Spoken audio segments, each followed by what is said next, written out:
Notícias de Paris. Olá pessoal, bem-vindos.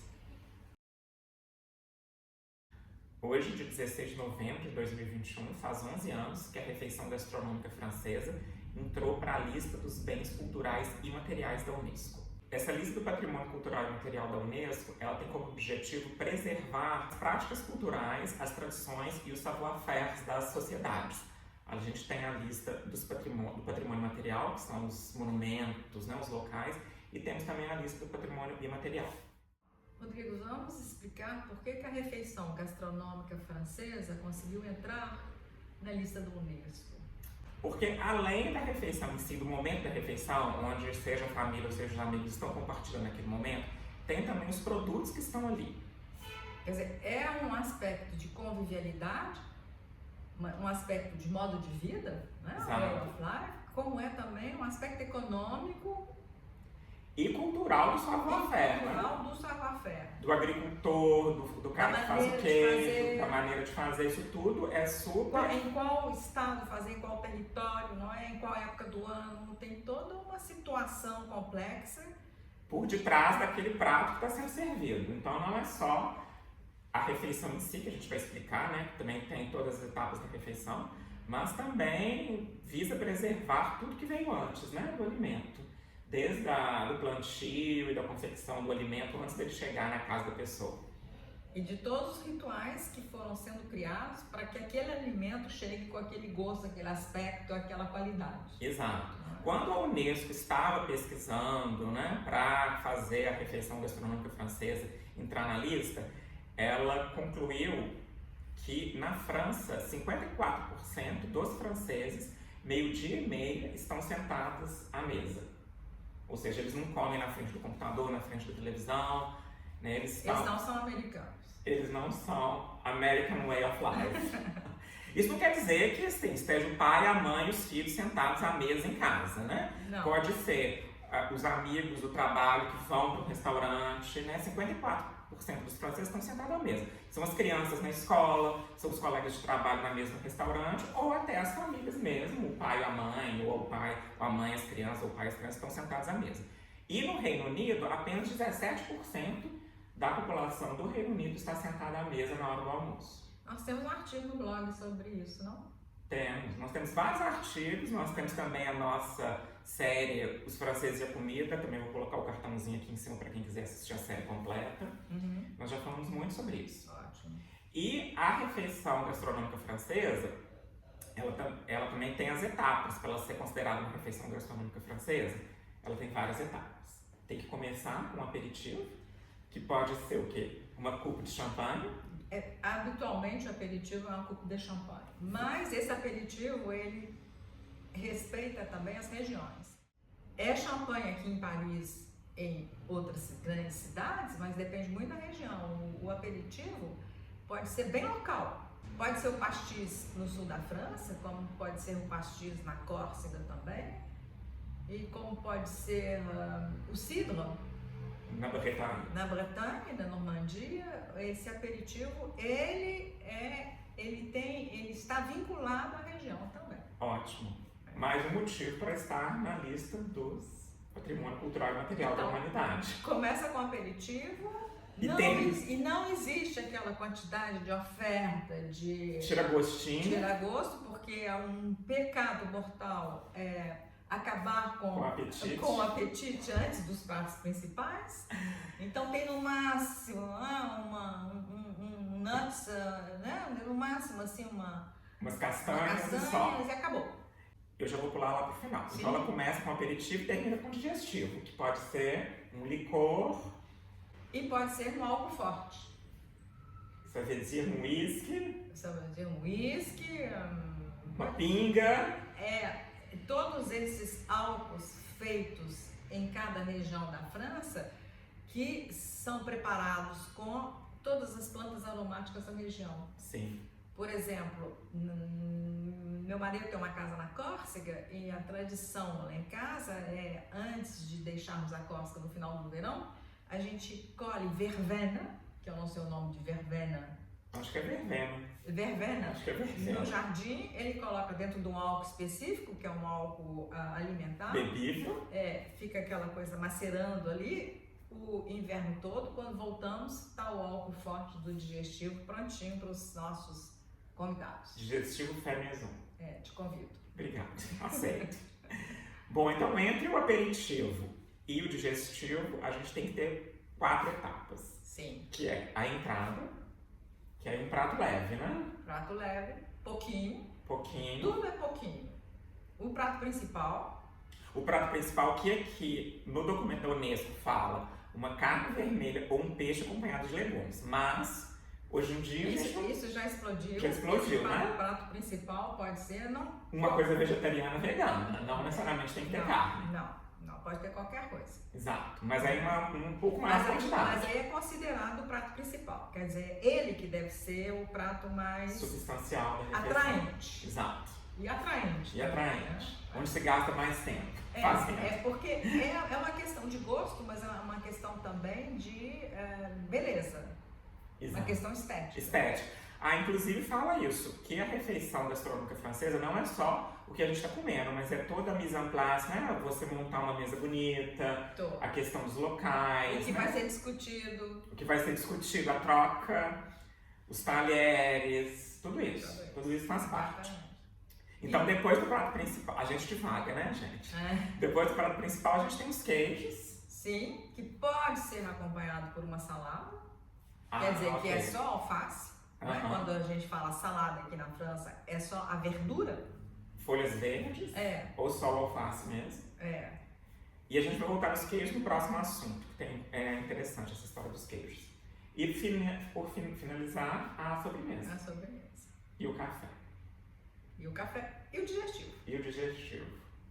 Então, isso leva pelo menos, no mínimo, 2 horas. No mínimo 2 horas. Tem gente que adora, é uma tradição, tem que respeitar, ficam sentadinhos 2 horas, se divertem.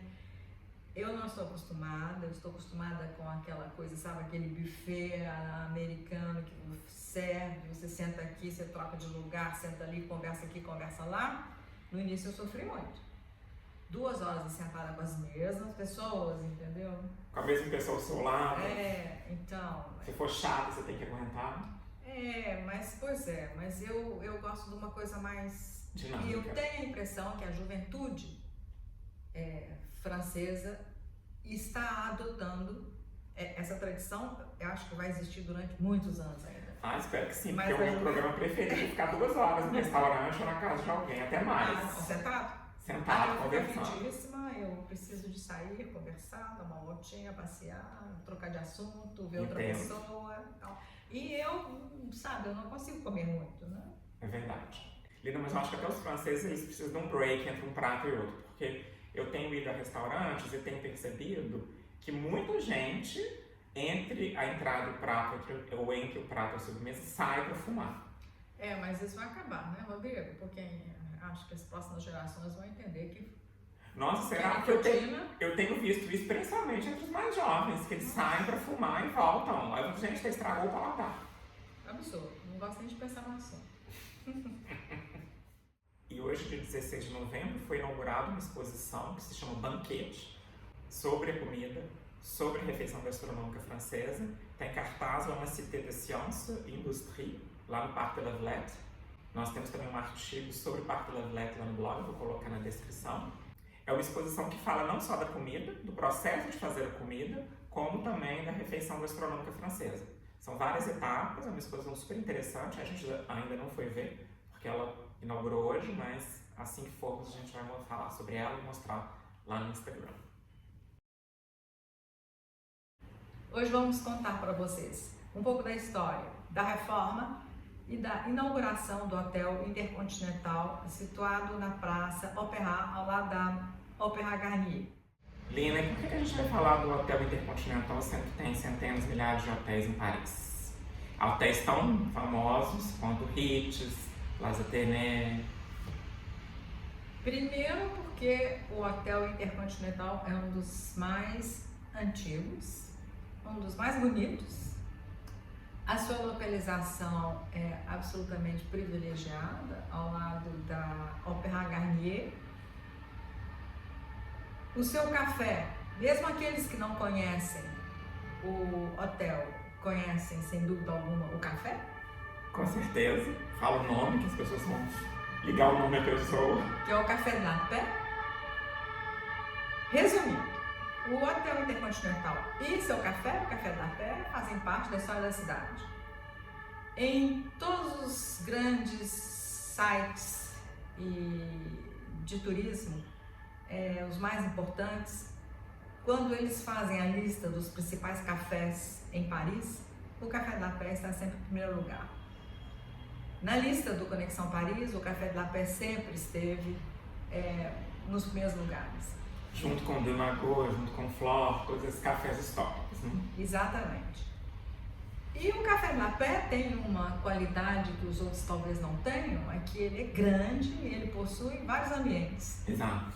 O Café de la Paix tem uma varanda externa, o Café de la Paix tem uma varanda fechada, lugar ideal para observarmos e sermos observados. E o Café de la Paix tem um espaço interno, que é um restaurante, ricamente decorado, com o pé direito muito alto, o teto todo decorado. Então o café... Com pinturas a fresco. Pinturas a fresco, exatamente. E o Café de la Paix, então, é muito mais bonito do que todos esses cafés que citamos e que todos citam em Saint-Germain. Exato. E é mais antigo também, né? Porque ele data do meio do século XIX. É mais antigo. E tem a ver com a história do Brasil. Verdade. Porque nosso Dom Pedro II apreciava muito o Café de la Paix e ele se hospedava no Hotel Intercontinental. Quer dizer, a história é a seguinte: quando Dom Pedro II se hospedou no hotel, ele se chamava Le Grand Hotel, o Grande Hotel. Mais tarde ele passou a ser Intercontinental e agora na reinauguração eles decidiram que ele se chama Hotel Intercontinental Paris Le Grand. Quer dizer, misturaram todos os nomes, o antigo e o nome da cadeia. E quem quiser saber mais sobre Dom Pedro II em Paris, no hotel, no Grand Hotel e no Café de la Paix, na Opéra de Paris, é só assistir o vídeo que a gente fez com o escritor Maurício Torres Assunção. O link está aqui em cima, para quem quiser clicar e assistir ao vídeo. Atualmente nós temos uma série de inaugurações de hotéis de luxo. Sim. Em Paris. A pandemia foi um estímulo para que houvesse um upgrade dos endereços dos hotéis do turismo em Paris e todos esses lindos hotéis que estão sendo inaugurados, eles possuem um café inspirado no Café de la Paix. Quer dizer, quase todos têm um café com o pé direito muito alto, muito bem decorado, estilo antigo, requintado e com várias opções de serviço, como é o Café de la Paix.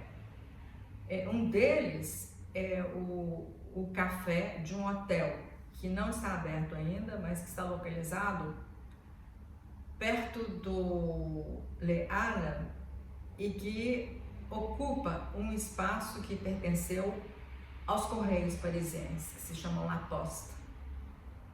E neste espaço imenso existe um café, nós o testamos há 2 ou 3 dias atrás, ainda vamos falar para vocês, que se inspira, sem dúvida alguma, no modo de ser do Café de la Paix.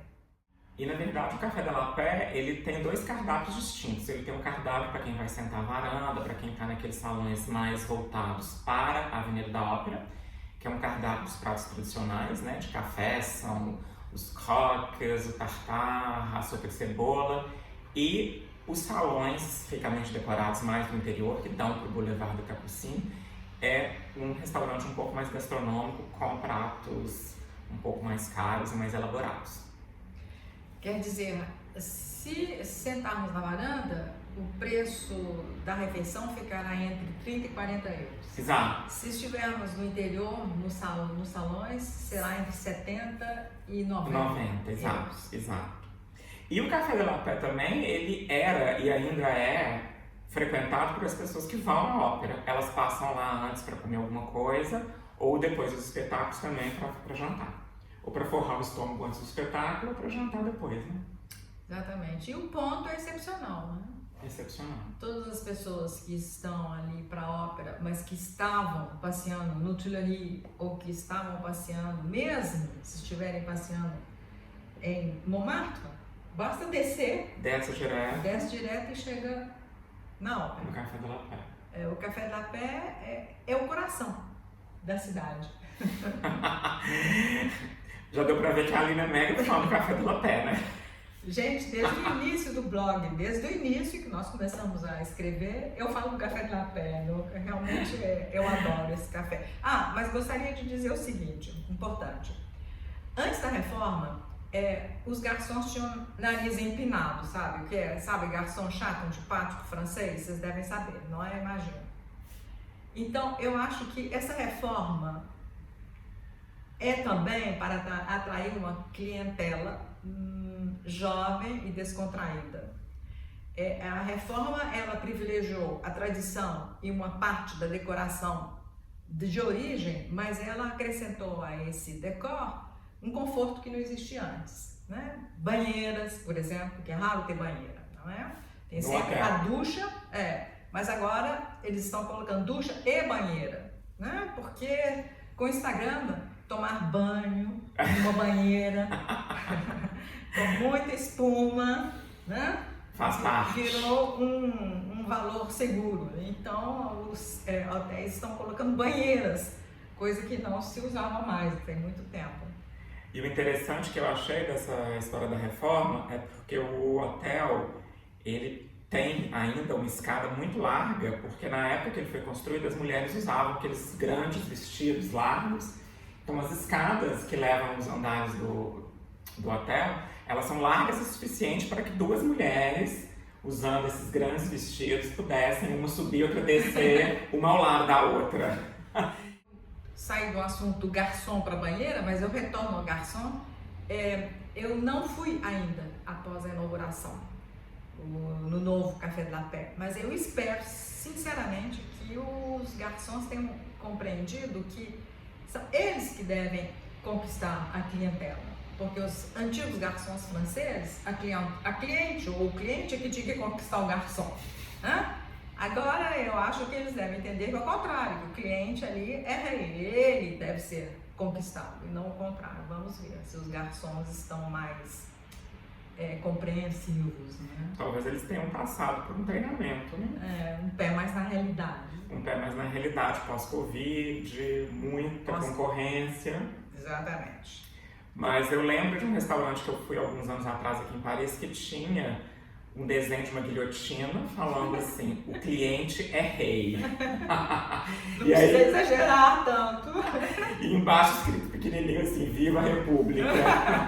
Ótimo. Mas em Paris eu acho que os garçons ainda levam um pouco a risca essa máxima, né? O cliente é rei no sentido, vamos cortar-lhes a cabeça, né? Bom, como eu disse anteriormente, que a gente ia retomar o assunto dos queijos, é porque assim como os legumes, as verduras e as frutas, os queijos na França eles também são sazonais, ou seja, eles dependem da estação do ano. Eles dependem do ciclo de vida da vaca. Exato. Eles dependem da temperatura ambiente, da umidade do ar. Eles dependem da grama. Eles dependem do que a vaca ou a ovelha, não é? Está comendo. Comem. Eles dependem de várias variáveis. Né? Uma coisa que eu não sabia, por exemplo, é que a vaca tem que descansar 2 meses por ano. Ela não pode ser tocada durante 2 meses por ano. E isso tudo influi na produção do leite e, consequentemente, na produção do queijo. Como os franceses respeitam muito a estação do ano em relação a todos os outros produtos alimentares, eles respeitam também em relação ao queijo. Exato. Não é em qualquer época do ano que você vai comer rebauchon. Né? Tem certos queijos, são os queijos de inverno, tem os queijos do verão, tem os queijos do outono, que é nessa época que o tal queijo fica melhor. A gente tem vários artigos no blog sobre isso, vou colocar todos na descrição. Sim. E aí o Le Monde copiou a gente, não é mesmo? Que coisa, hein? Por quê? Porque porque o Le Monde publicou uma matéria falando sobre a sazonalidade dos queijos, falando que existe queijo de primavera, queijo de outono e inverno. E eles publicaram também nesse artigo, a gente vai deixar o link na descrição, em quais meses tais queijos são melhores. Ou em quais meses você consegue comer tais queijos, ou quais queijos você come em quais meses. Você pode fazer as duas pesquisas. Sim. Por exemplo, se você vem a Paris em dezembro, você quer saber quais são os melhores queijos para comer esse mês, esse artigo do Le Monde te mostra. Então guardem o link. O link. E são 80 queijos, não só queijos franceses, também queijos europeus, os mais comuns que são vendidos tanto nas fromageries em Paris ou na França, quanto nos supermercados. Principalmente os queijos suíços, que estão aqui pertinho. Exato. Tem queijo... Tem os queijos espanhóis, tipo manchego. Os portugueses. E o que eu achei interessante foi o Mont d'Or, que é um queijo que a gente adora, né? Você já até deu receita do Mont d'Or lá no blog, que por lei ele só pode ser produzido entre o dia 15 de agosto e o dia 15 de março. Então não é nenhuma questão, talvez seja por uma questão, né, das vacas e da pastagem, mas por lei ele só pode ser feito nesse período do ano. Então você não vai achar o queijo Mont d'Or entre março e agosto, por exemplo. A maneira do Estado francês manter essas tradições. Exato. Protegê-las. E preservar a natureza dos animais. Exato. Né? Que é uma imensa interferência, uma legislação que proíbe fabricar isso e isso, né? Mas eu acho uma medida sensata. Com certeza. Porque é uma espécie de proteção. É como aquela história da ostra, né? Dizem que só pode comer ostra nos meses do ano que tem a letra R. Isso funciona tanto para os meses do ano em português quanto em francês. São os mesmos. Dizem também que é para isso, para proteger a ostra, enquanto ela está reproduzindo, a gente não come ostra. Proteger o ciclo da ostra. Proteger o ciclo da ostra. O ciclo de vida da ostra. Exato. Aí estamos entrando agora na estação ideal para comer um queijo da Córcega, que se chama Brucho.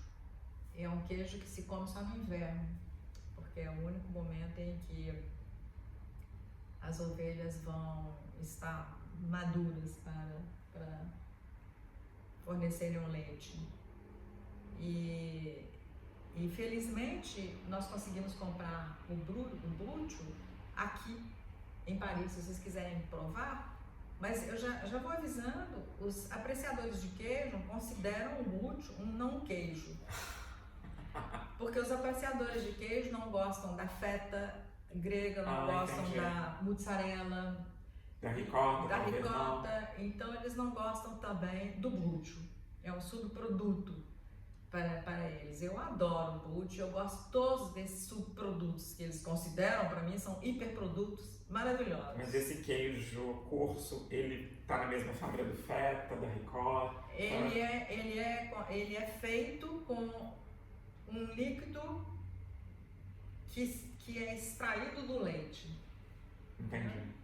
E é por isso que ele é considerado um subproduto. Subqueijo.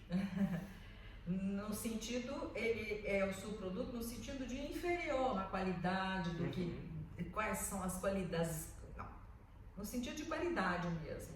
Mas essa é uma maneira de ver, não é? Existem outras pessoas que consideram Brucho um queijo, e entre elas eu me posiciono. Se um dia vocês encontrarem Brucho aqui em Paris, vocês podem degustá-lo com azeite, um pouquinho de sal. Vocês podem degustá-lo com um álcool e um pouquinho de açúcar.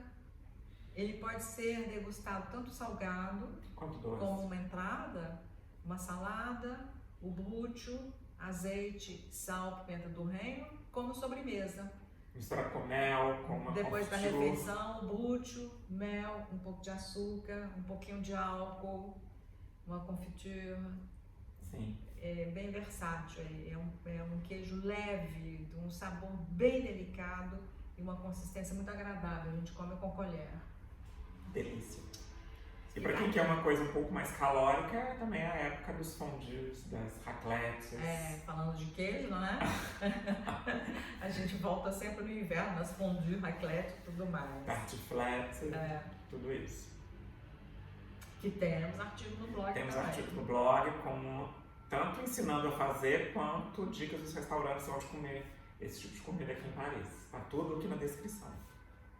Então terminamos por hoje, não é? Terminamos. Bom, obrigada por nos seguir. Até a próxima. Bye, bye. Tchau, pessoal. Obrigado. Curtem, comentem, compartilhem. Até a próxima.